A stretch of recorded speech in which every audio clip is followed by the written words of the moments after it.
Today, we're taking a stand against some of Australia's biggest polluters: Santos, AGL, Origin, and Glencore. We're already going through a cost of living crisis, and companies such as these, who damage our environment through their operations, are passing on costs to the rest of society through making climate change even worse. Armed with some climate debt invoices, we're confronting them directly, demanding accountability for their role in the climate crisis. It's time to collect on the debt that they owe Australians and our planet. First, we visited AGL, who are responsible for 39 million tonnes of CO2 per year.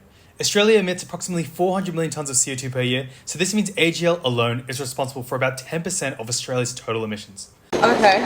Alright, no worries. Well, I can pass this on to my boss and then they can get in contact with you guys and discuss this. If that's all good. Yep, sounds good. All right, thanks so much for your time. We managed to get a representative to come down and speak to us. Handed her one of our climate debt papers. She will pass it on to the higher ups at AGL. Next, we visited Origin Energy, which accounts for over 12 million tonnes of CO2 per year in direct emissions.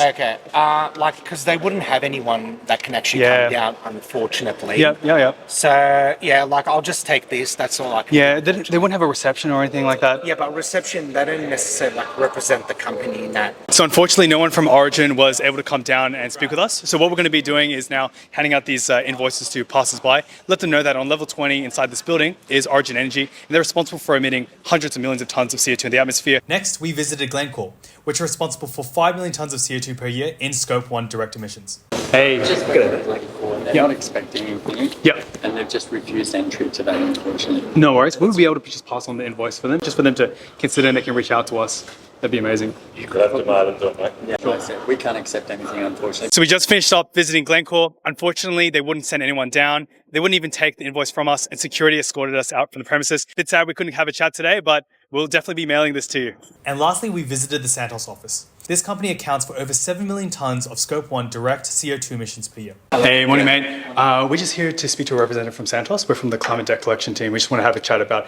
some of the economic damage that Santos is carrying out from their fossil fuel operations to the rest of society. We don't have one at the moment. Could we just leave this? We've got an invoice for some of the damage. We just wanted to have a quick conversation to share with you some of the increase to the cost of living that Australians are experiencing due to the fossil fuel emissions that are being released, including rising insurance premiums for everyday Australians, the increase in damage to the public health system, the mental health toll that climate anxiety and environmental destruction is having on Australians, as well as the increase in disaster recovery costs from the increase in extreme weather events, the droughts, floods, fires, cyclones that are being made worse by climate change. Yeah, okay, thanks for that. We'll pass it on. All right, thanks so much. Thank you Have guys. a great Nice day. We managed to get a lift all the way up to their front office and had a chat with some representatives, share with them some of our concerns on the economic damage that their operations are having. And we served them the invoice for $676 million.